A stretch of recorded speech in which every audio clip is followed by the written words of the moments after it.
G'day, it's Jeff here with another real estate business coaching video, and today I want to talk about what I call job farming services or job farming businesses. In the world, there is essentially only a few ways of gaining employment. So you either work for a company and you'll work for a wage or a salary, and they'll pay you benefits like holiday pay and sick leave and things like that. You essentially work for that company. They provide you with all the gear and equipment. You go out and do a job for them. Then there are people who work for themselves, self-employed. You go and start a business, you register a business name, you take care of any licensing or legal requirements, you then launch that business, and you are responsible to yourself for everything, equipment, income, everything. And then pressure's on you then to build your business. There's also a third way out there, and that's what I call it the job farming business.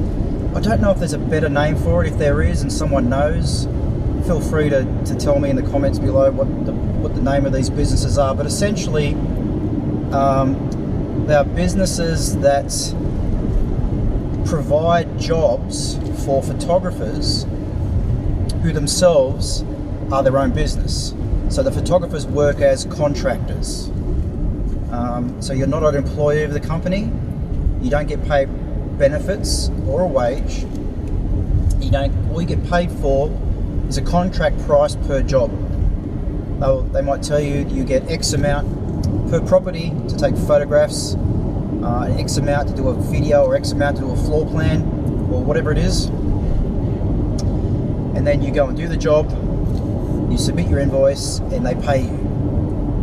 And they don't have to pay you any benefits, and you have to provide all your own gear and equipment, your own vehicle.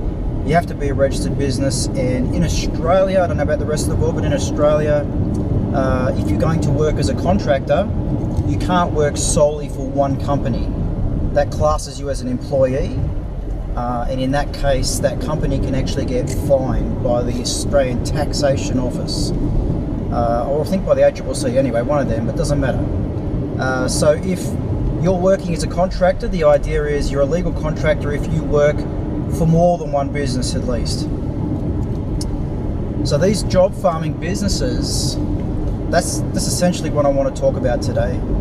The reason I want to talk about it is because a lot of people starting out in real estate photography, whether they're experienced photographers or not, may have seen these businesses offering work, offering jobs, and they may not have considered it, or you may actually already be working for one of these companies on a contract basis. And the reason why I want to talk about these companies is because, generally speaking, I think they're a really bad idea for anyone considering getting into real estate photography, or any kind of photography for that matter. I think they're a really bad idea, and I'm going to tell you why. Now, I'm not going to mention the names of any of these businesses, sorry, but there are a few out there, and there are some quite well-known ones. All you do is you go on their websites, you tell them your speciality, you give them a letter outlining your experience, the equipment you own, and you submit a portfolio, and they approve or disapprove. If they approve you, then you're on their books, and you start getting jobs in your particular area, and you go out, do them, submit the work. So you upload the work, usually upload it to their web server, which takes care of all the processing and all that kind of stuff, and then you get paid a fee for your work. Now, typically and generally speaking, that fee is low. It's very low. Speaking from experience, that I haven't personally worked for any of these companies, but I have met and spoken to, and I actually know people who have, several different people who've worked for a number of these different companies, and I've heard firsthand the experience that they gained and how much they were paid. And all in all, it wasn't good. It was never a good experience. I've never heard anyone say to me, oh yeah, I tried one of those photography service jobs, you know, and they sent me a whole bunch of real estate jobs, and I love it. It's awesome, and I'm earning heaps of money, getting heaps of experience, and I'm building a great portfolio, and life couldn't be better. I've never ever heard anyone say that. Now the temptation, I guess, especially for new photographers who are just getting into photography as a business, the temptation is you think, well, they've probably got lower standards than most businesses, and really there's not a lot of businesses out there employing photographers, let's be honest. It's not like you can get onto your online employment classifieds and find a whole group of businesses employing people. That's just not the case. There's just it's one of those industries, photography, where there really isn't a lot of jobs out there. So I guess the temptation there is, if you're really desperate to get into the industry, that there's really a temptation to take on one of those jobs, to sign up to one of those services, especially if you got your experience is not quite up there yet,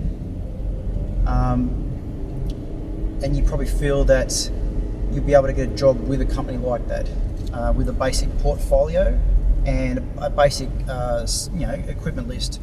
And I'm not 100% sure of the equipment list you need to have for some of these companies, but I would assume that your typical Canon 70-80D with an APS-C wide-angle lens and a cheap Canon flash or any cheap aftermarket flash, I would assume, and I'll guess, that that's probably the minimum gear standard that those companies require. I wouldn't imagine that they require you to have like a 1DX Mark II with a 16 to 35 f2.8, with a 600 RT flash system. I don't expect that.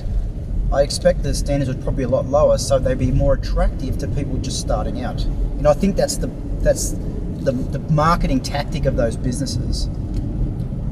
Now, every person I've ever spoken to who's worked for them, tried them at one point or another in their life, the first thing they say is the pay is terrible. They're generally expected to go and shoot a job, draw a floor plan, generally taking the range of between 15 and 30 photographs, and do that for roughly $100.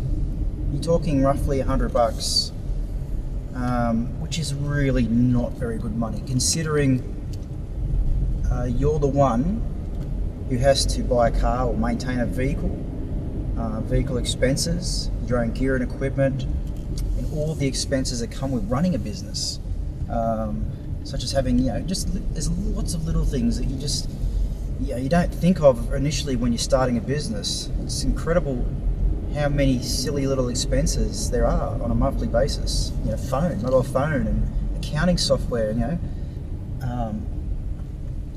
subscriptions to online software suites, like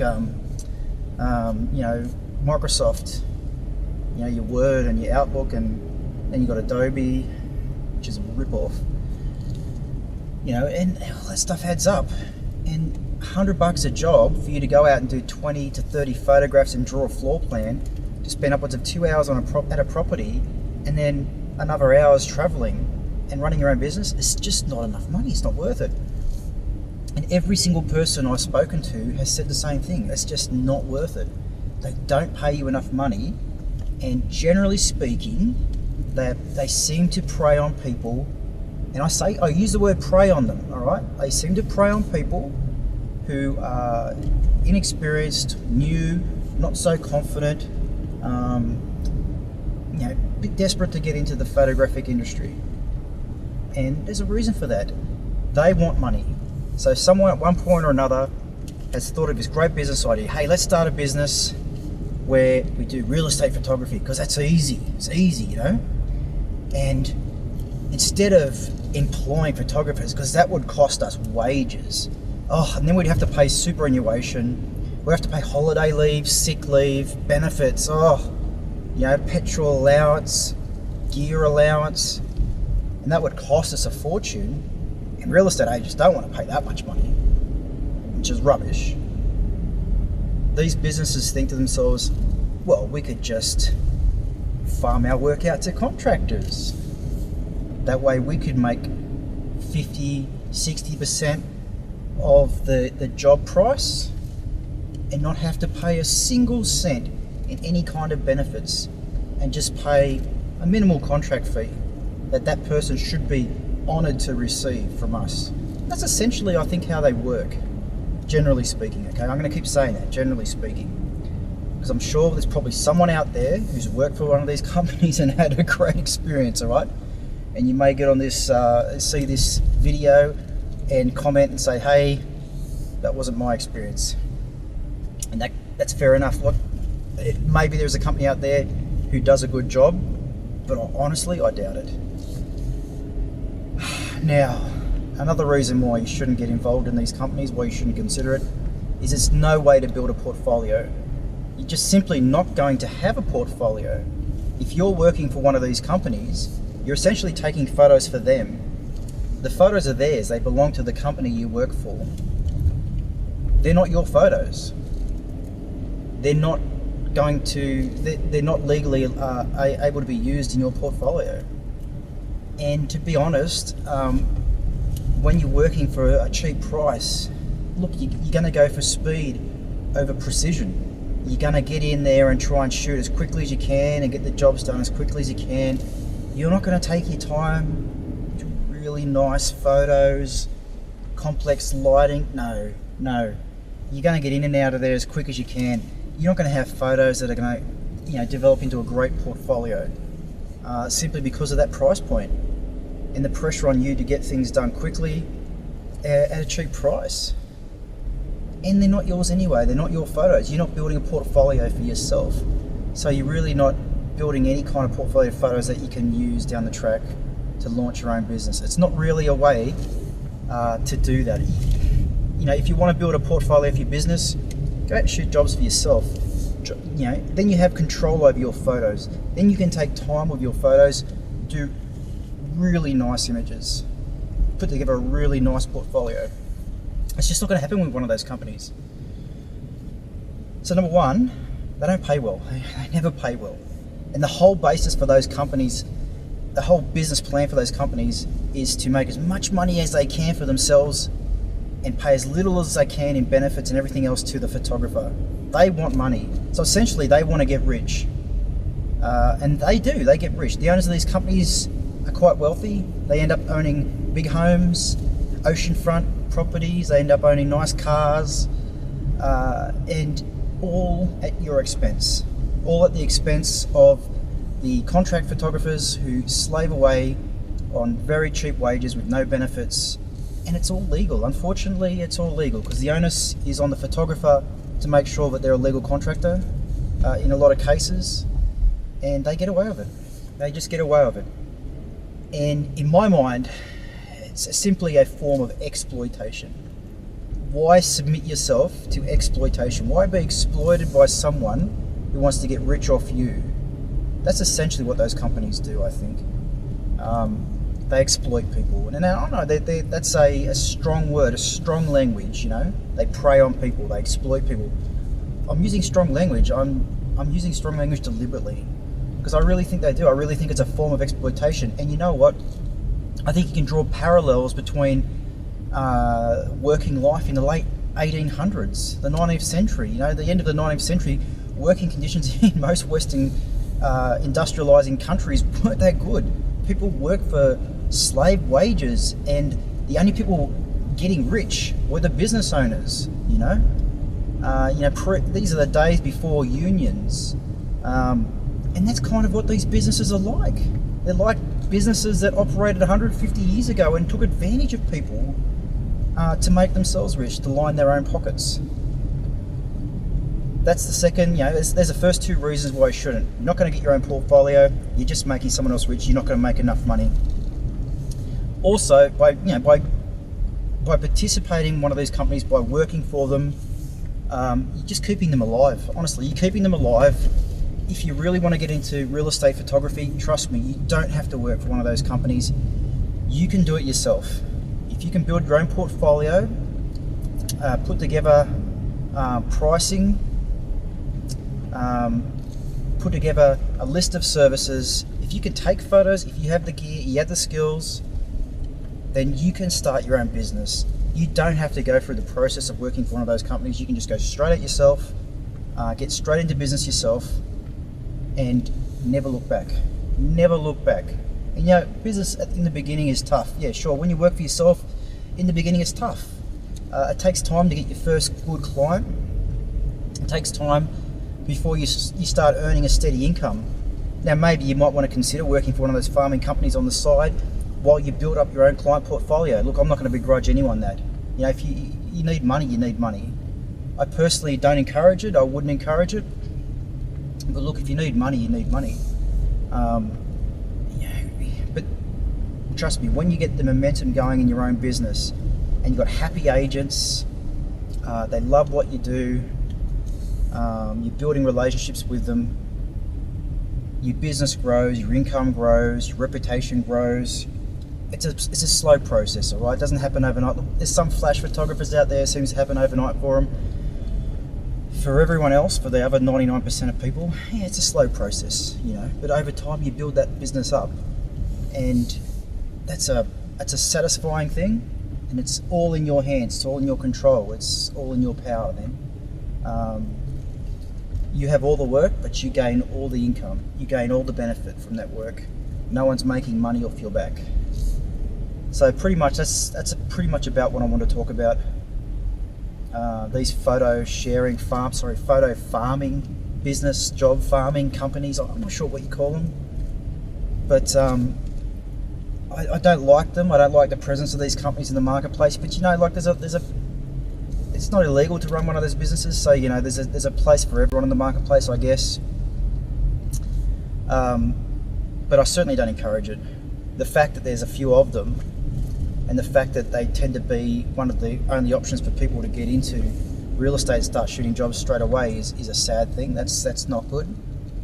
And it's just a reflection of the fact that the real estate photography industry and business in general is tough. Pricing on average is not very high. Photographers generally tend to give away photos in this business too cheap, way too cheap. And because of that, there's not enough businesses around charging enough money, earning enough money, who can pay staff a decent amount of money. And that's the problem. And I actually found that problem myself in business. It's quite difficult initially to charge a high enough income where you can put people on wages, put people on a salary and actually employ people properly. It's quite difficult. Because the industry as a whole has